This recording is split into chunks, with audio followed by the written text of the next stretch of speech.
Hello and welcome to the Colts Cover-2 Podcast. This is the first impressions edition after the Colts' first-round pick of Laiatu Latu, the UCLA defensive end. A surprise pick, a little bit at 15. I think most of us were thinking as stuff came off the board that it was going to be Dallas Turner and not Latu. Um, but and this is what I think the easiest way to look at this is.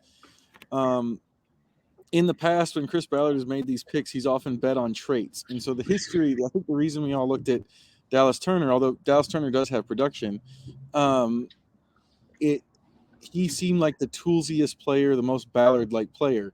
Ballard's never really had a chance to draft a player like Latu in terms of somebody who he believes is already a polished pass rusher, already natural.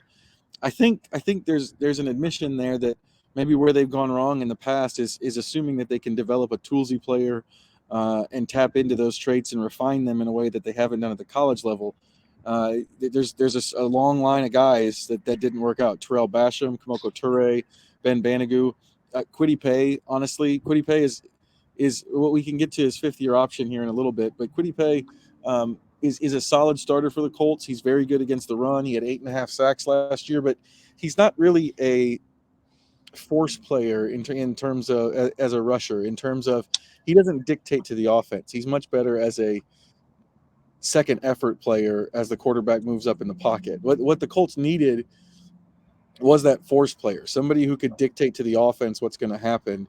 They believe Laiatu Latu is that guy, and it also seems like a little bit of a departure for Ballard. I asked him point blank, is this kind of the thing you've never been able to get before? And he basically said yes. Yeah, he's never really been able to get someone who had the traits he wanted with the production. Yeah, it's interesting because it was the first defensive player off the board. So we know that's, to them, the highest rated defensive player they had on their board. And Dallas Turner was the guy we figured just because he seemed like a little bit more of a, Ballardy for both the tools, but also just a little safer. I mean, there's a little bit of whispers out there, not more than whispers, injury history with Laiatu Latu with the neck surgery that he had. That's the one hurdle that they kind of had to get over. But as far as the player goes, you can see how he is sort of the answer to what they haven't added at that position. Past 2 years, he has 34 tackles for loss, 23 and a half sacks, 2 interceptions. It's just so much production. He was the Lombardi Award winner as the top lineman in college football last year. It's no longer the stab at like a Kwity Paye, Dio Dangbo, pure traits, and let's just coach him up and let's develop and let's see if it take a couple years. It's like we're going to plan him in right now, and he's going to theoretically be that guy who, even as a rookie, I think in the position he's in the strength that he's adding to, they hope he can come in and be that guy who's instantly that difference maker that they needed late in the year when they had a nice pass rush, but when teams went into max protect, they weren't able to affect the game the way that they quite needed to. And we're seeing the way they built it last year. This just adds it even more. The way he wants to build out Chris Ballard wants to build out a pass defense is all about up front. I mean, again, a lot of people thought they would go cornerback. That's still a position he's never drafted in the first round. And he's making this all about the rush. He wants the rush to be so suffocating that can take over games. And we're going to get a test of whether that works because there's still those huge secondary questions. That's sort of the opportunity cost of what they did here is there's still not a lot at that outside cornerback room. But if it works the way they want to, where they have Latu rushing next to DeForest Buckner with Dio Dangbo inside, Samson Ebukam on the other side, then you've got Kwity Paye and Tyquan Lewis in the mix there. Like, that's got to be up there for one of the very best pass rush units in the NFL. And it's that sort of 8-man unit that Ballard has always talked about. Now he finally is in a spot where it's realistic to have 8 guys, but also a couple of guys inside and outside now between Buckner and Latu who have at least the potential to be kind of those high-end guys who can win against max protection. And that's what they wanted. That's why they took the swing they did on Daniil Hunter in free agency, and they fell short of that. And Latu is sort of like the recourse move to that. And I think they're pretty happy to get what they view as, and we know is to be true, is the top defensive player in this draft. Yeah, I think one of the things that stuck out to me from Chris Ballard's press conference afterwards, um, it was just like we asked him about what they thought they could get from Latu right away, and he said he thinks he's going to produce as a pass rusher immediately. Those of you who've been following the Colts for a long time know that normally, even with Kwity Paye's selection in the first round, he kind of said like we think he'll come along as a pass rusher when he's talked about these guys in the past, and that's because they were more traits guys than refined pass rushers. He feels like there's a lot of like he feels like Latu already knows who he is as a rusher, inside, outside, long arm. His cross chop is really good. He said he's got three main moves that he works off of, and he's got other stuff, but those are the three main moves. I think one of the things I've learned about pass rushers over the years is that like a lot of young guys try to add as much as they can to their arsenal, but for the most part, what they like, you need to have one or two go-to moves that you can work off of it. And it sounds like and looks like on film, the clips that I was watching, that Latu already knows what his go-tos are, and then he can kind of work off of it. That's where Ballard says this guy's more natural, he's more polished. It's something that's a little bit different, and I was surprised to hear him talk about like how much of an immediate impact he thinks Latu's going to have.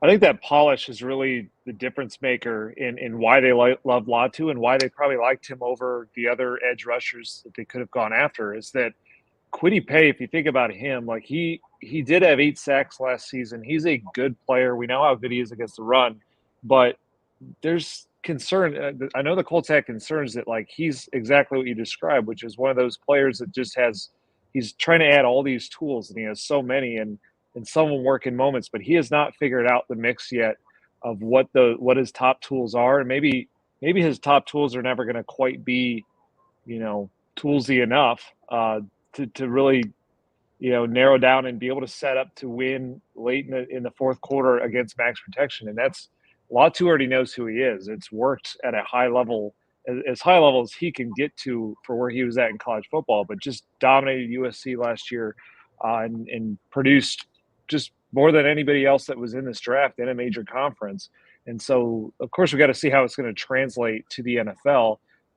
He's a guy that he's like his RAS score, relative athletic score, which is what they always love. He's a 937, so it's a little like that's very good. It's a little less of the pure just athletic profile than they've had, but I think what they're giving up and maybe a little bit of the explosiveness and sort of his vertical and broad jump numbers. They're what they feel like they're making up instead of that is he's already got that polish. He already knows what his top moves are. He can kind of step in and do that right away. And you give him one-on-one matchups next to DeForest Buckner, or even matchups where he has to beat that guy and go through the running back. He's done enough of those clips at a high level, at the level he was just at in college, to believe he can do some of that in the NFL. And so the pick makes a lot of sense. It's just it is interesting that they chose him over Dallas Turner just because Dallas Turner went 2 picks later and the Vikings traded up for him. So we're not able to, there's one thing to think a certain order coming into the draft, and sometimes the draft plays out. We realize, like last year, we realized that the league did not see Will Levis as a first-round quarterback. This year, these two players went basically back-to-back, and so it's sort of like pick your flavor here. And I think a lot of people thought that Dallas Turner would be that player. Latu ends up being that player for them, and that may just come down to do teams have any fears about that neck procedure that he had? And it just seems like the Colts, and I know they asked a lot of questions about it in the process. They don't seem like they're concerned about it, and that may have been the difference.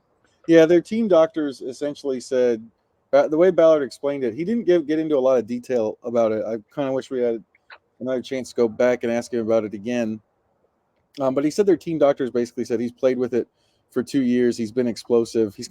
They felt like they've seen him. I think one of the big concerns with neck injuries is kind of what Shaq Leonard went through, where there's diminished athletic ability because of it. And I think because they've seen him go through 2 seasons, that's what he's trying to say is they've seen him go through 2 seasons and produce, and they haven't seen a drop off. And so that's why they feel fine with it. When it comes to Dallas Turner, and so this is something, that you never know with the evaluations, that kind of thing. But like just using the NFL.com's evaluation of him, this is just some stuff with Turner. Turner's first step quickness and elite closing burst are important building blocks, but he still needs to work on his process from point A to point B. He hasn't learned to create space and angles, needs to consistently attack the edges. Needs to work on hand development and diversified approach. The quote from an NFC executive on him is, he's such a talented athlete. One of the biggest mistakes people make is looking past athletic ability and focusing too much on technique or polish when they come out. Just look for dudes and coach the rest of it. Well, if you've been following the Colts and they search for an edge rusher, that's they've been doing that. They've been drafting dudes and trying to coach the rest of it, and it's largely been unsuccessful. They have not unearthed the pass rusher that Chris Ballard has wanted for a really, really long time. And I think that's why, in from a need standpoint, I think this we talked about this on the podcast coming in, but this is Ballard's white whale. Ballard's white whale, and I think there's probably a lot of you out there who would say his white whale should be something else, but his white whale, other than the quarterback position, has been, he has not been able to find the dominant edge player that he's been searching for since he got here, essentially. And this is his chance. He felt like this was his chance. It's a unique draft in that 14 offensive players went off the board before anybody picked a defensive player, allowing him to have his pick of the players on the board. And he saw his chance and he took it. We also know that he was going after his white whale in free agency. They went after Danielle Hunter, which he referenced tonight. Yeah, that's that was a nugget we kind of got at the owners meeting that he kind of put back out there. And that's what's interesting about this, since I knew that was their plan going in free agency, was to really go after Danielle Hunter. When they didn't get him, what was interesting is that they didn't. It's not like they said, "Okay, we have this money left over, let's go spend it elsewhere." They didn't spend it at all. They did not added a starter until today. This is the first outside starter that they've added this offseason. But it shows you exactly what the type of player they were looking for, is that high-end difference-making edge rusher. And it's interesting, just a couple days ago, when we did this pod, we kind of had this conversation wondering about, like, is Ballard willing to evolve enough, or is this just going to be kind of same old? I think we are seeing a little bit of evolution out of him. On one hand, like, he's always loved the offensive and defensive line, so this does stick to that. But like we mentioned, he went for production over just traits. He took a swing at a little bit of a risky swing, given the medical, at a premium position. Really went after a dude at a premium position. And another thing I'm sure we'll get into, he was trying to trade up. He said he made a significant or major offers, I think was his phrase, to move up from 15. And if you piece together the other things he said, that was almost certainly for a pass catcher, because the other guys that went above it was offensive tackle, were offensive tackles, quarterbacks, and pass catchers. The two of those positions they didn't need, and they ended up getting the top defensive player. And he didn't say they were trying to move up for, just to make sure they got Latu. They were trying to move up with a significant offer for somebody else. And so I think that was either Roma Dunze. I think it was very likely Roma Dunze. It was possible it was Brock Bowers, or maybe that was their attempt to get Marvin Harrison Jr. and they just couldn't get the offer together. But that's another bit of evolution. We talked a lot about, like, it felt like a couple of years ago, does he care about wide receiver at all? And then here he is, wide receiver, or maybe it was a tight end, but trying to make a huge move where the type of trades they're trying, I mean, that would have been giving up picks to go up and get that type of player. So they were trying to take a swing here. They still made a pretty big one in Latu. They were trying to make an even bigger one with the trade up for what seems like a pass catcher, and that's a little different from Ballard. Yeah, let's get into the speculation right now. We let's go for it. I'm with you. I think it's a Dunze. I think it's Roma Dunze that they were going up for a couple of reasons. Number one, Bowers went with the 13th pick, and it kind of felt like, as the draft was playing out, that outside of the selections of Michael Penix Jr. to the Falcons and Bo Nix to the Broncos, that it kind of went like how we felt. Like, everything kind of went up until I honestly, at this point, we're taping this at 1:30 in the morning. I'm standing outside in the cold because of the way we record these podcasts. I can't remember what happened after the Colts made their pick because we were working so much. But it felt like those were the two picks that came out of nowhere. Everything else kind of went to the board, and that makes me think that if there was going to be a big move up, they were probably trying to jump the Bears. Yeah, the Bears took Odunze at 9. Because everyone thought the Bears were going to take Odunze with Caleb Williams. And I saw where Ryan Poles, the Bears GM, said that there was someone in his draft room that was having to pull him back from trading up for Rome Odunze. He wanted him so badly, but they barely have any picks. And he said, just play it confidently. So the Bears were that team that a lot of people thought would trade down because they barely have any picks. So that's almost certainly one of the teams that Chris Ballard was calling. But that's where it makes sense it's Odunze. If that's the player they were thinking about trading up for, there's no way they're giving up that pick, almost regardless of what you're offering. So then can you get above them? Can you get to – that's where the Falcons at 8 made sense. Honestly, I think that's probably what the Falcons should have done rather than taking a quarterback that they're going to want to sit for 4 to 5 years. I think they could have done a little bit better than that.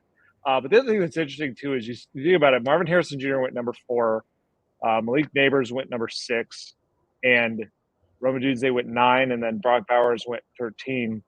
The next – So the last receiver, Rome Odunze, went number 9. The next receiver was Brian Thomas at 17. The league saw a tier break there.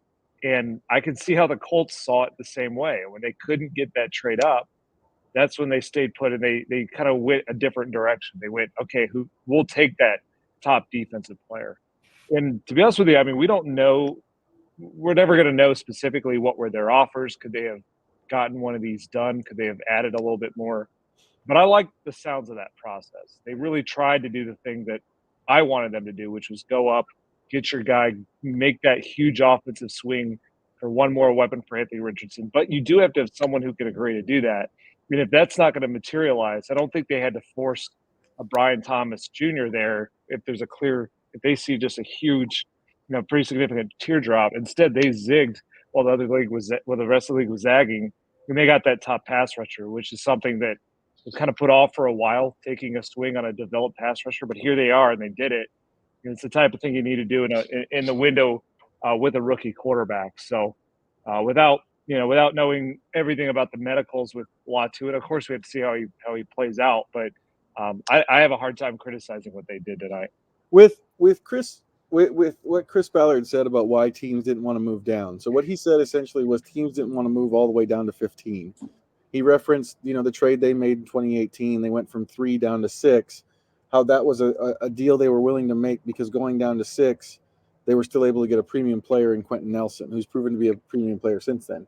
So you got to, let's go through. So part of the reason no one wanted to move down was because there was so much competition for the same positions in that spot. Like the Jets took a tackle. The Jets traded down one spot with the Vikings to let the Vikings take a quarterback. The reason the Jets only wanted to go one spot down is that everyone in the league knew the Saints were taking a tackle at 14. So if you're the Jets, you don't want to go to 15.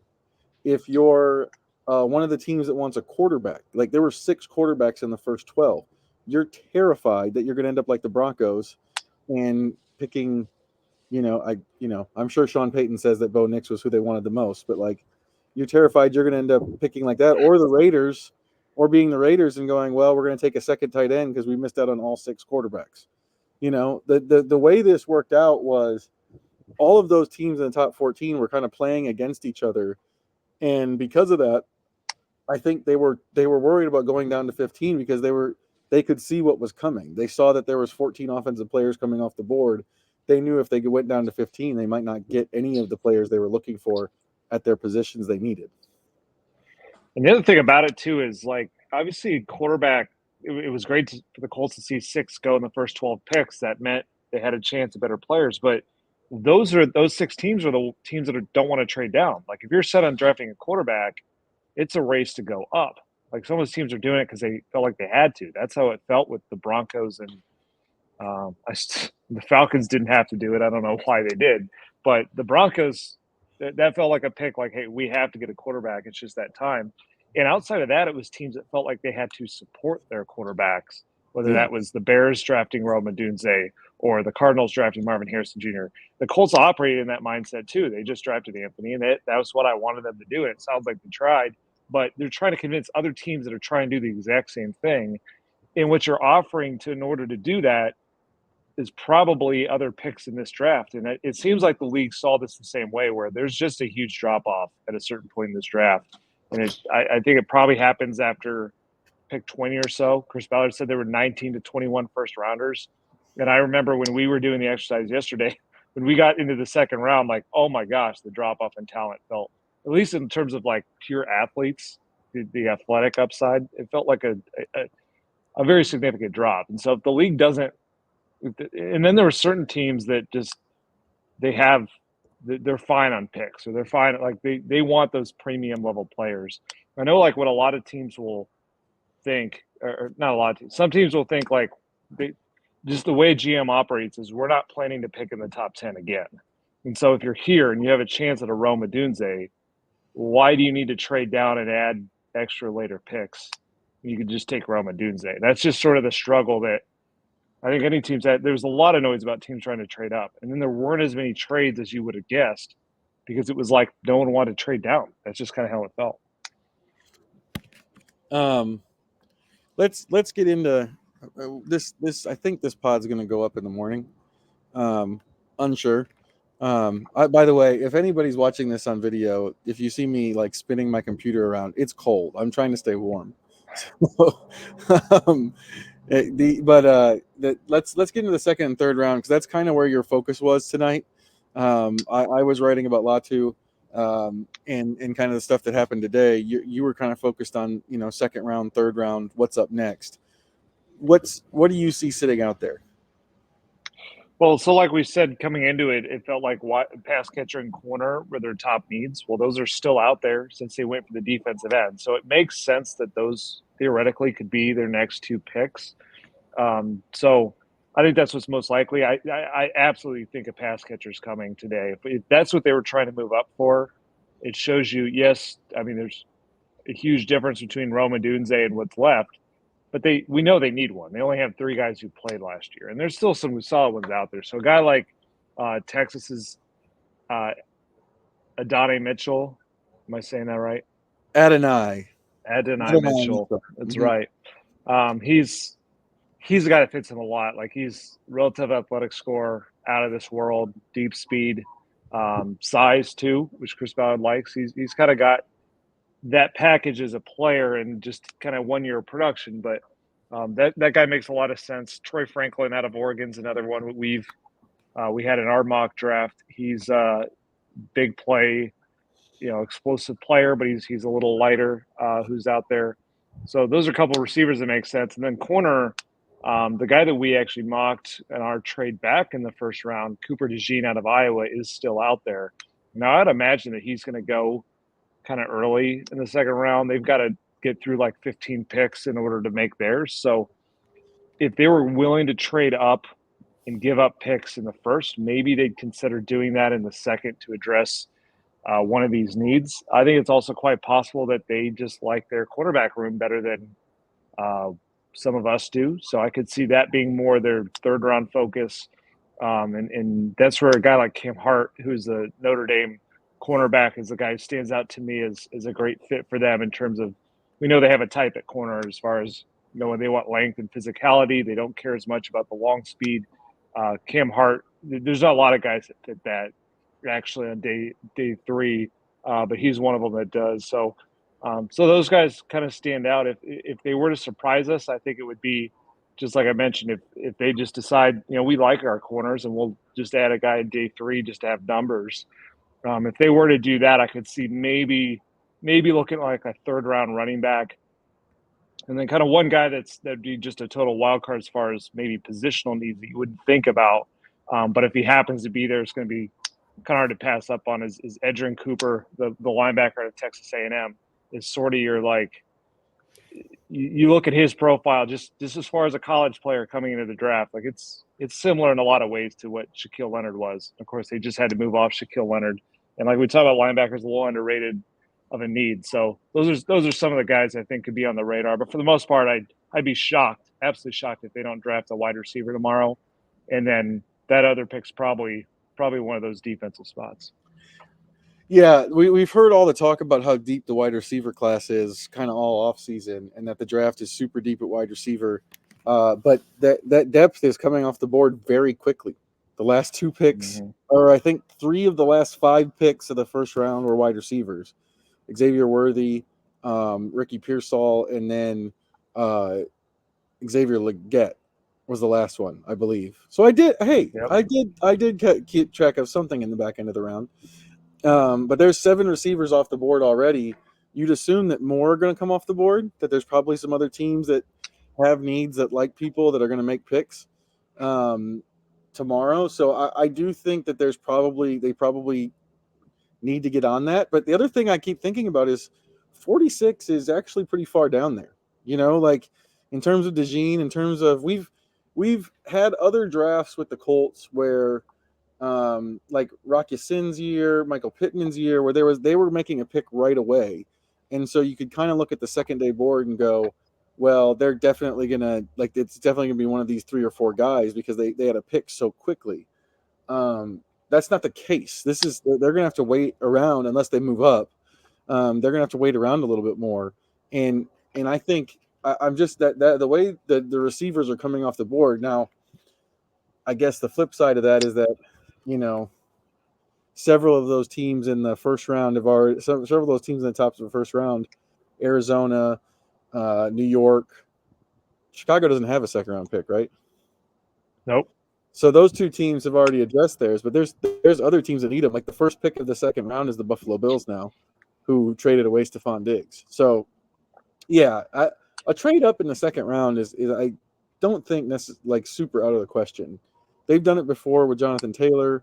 They could probably recoup the pick later on if they wanted to. It'll be interesting. It'll be interesting to see how that goes at the top of the second round with teams moving around. I didn't realize until after I was done writing about Laiatu Latu that there was really only one trade before the Colts picked at 15, and it was just a pick swap. Basically, it was just a 1 pick swap from 10 to 11, that's kind of out of the ordinary. Normally, there's a lot more trading, and I think people expected a lot more trading going into this draft. That kind of speaks back to what Ballard was saying, though. Teams didn't want to move down. Yeah, and I think the other thing that's hard is if they really love the premium talent early on, it's even harder to talk yourself into trading for even veterans because it's that contract savings. If you love a Roma Dunze or if you love Joe Alt or the different premium positions that are there, you're going to get those for 4 years on a rookie deal at positions that, as the cap just rose $30 million, those salaries are exploding on the open market. We just saw Amon-Ra St. Brown just got over $100 million across 4 years. So it's And just then hard to pass that up. AJ Brown got $32 million per year from the Eagles in average annual value right before the draft started. Yeah, so it makes sense why they weren't able to make that trade up. I think a trade up in the second round makes sense, also because they just made so many picks. Last year they made 9 picks on day 3. Like they've done this draft and develop thing for so long that they've filled a lot of positions on their roster with younger players, like draft picks. Just making so many picks. Now they always could because they can trade out certain positions that are filled with veterans with rookie contracts and do that as a cap savings. But I think what's going to matter more is getting another kind of difference-making player. And so you could see where a trade for like Cooper DeJean could make a lot of sense because it solves 2 needs, really. It solves the cornerback need, or it gets a cornerback, and it also gets a return man, which I think is going to be a focus for the receivers and corners that they look at, is that they need a return man. They need a punt returner to not overextend Josh Downs in that role. They need 2 kick returners they trust with the new kickoff rules. I know I asked Chris Ballard about that in Orlando, and he said he's thinking a ton about that, and then got real quiet as if like we were getting a little too close on some things. So I think that absolutely is part of the equation with some of this. So Cooper DeJean is one who does that. Mitchell didn't do it at Texas, but that was because Xavier Worthy was doing it. But his athletic profile is pretty incredible. I wonder if they'd look at him that way. It's just interesting at this. It feels like, one of those 2 players, Mitchell or DeJean, it feels like they're going to need to trade up. I'd be surprised if they lasted to 46. If they go up for either one of those two, there's a chance they could nail two different positions with one pick, and that would certainly be worth a trade up. Yeah, the other thing with DeJean, it's just the corner nickel safety versatility. Like they've never really had a good backup for Kenny Moore. And you could play him on the outside and start him on the outside most of the time, and then if Moore gets hurt, you'd actually have a player to slide into it, which I don't think you make your pick necessarily based on that, but it'd be a nice thing to have. Be a really nice thing to have. So that's the Colts Cover 2 podcast from the first round. Colts used the number 15 pick on Laiatu Latu. It's Chris Ballard hoping he finally has landed his white whale, the premium edge rusher that he's long coveted and hoped for with this team to team with DeForest Buckner and the rest of the depth they developed on that defensive line. We'll be covering the second and third round tomorrow night. I would say we probably won't pod again until Saturday night after the draft is complete. But keep everything tuned to IndyStar because we've got a ton of stuff coming out. I've already written 4 off of Ballard's comments in the first round today. I think you've written at least 2. There's going to be a lot more coming on the website. For the Colts Cover 2 podcast, I'm Joel A. Erickson. This is Nate Atkins, and hopefully it warms up tomorrow.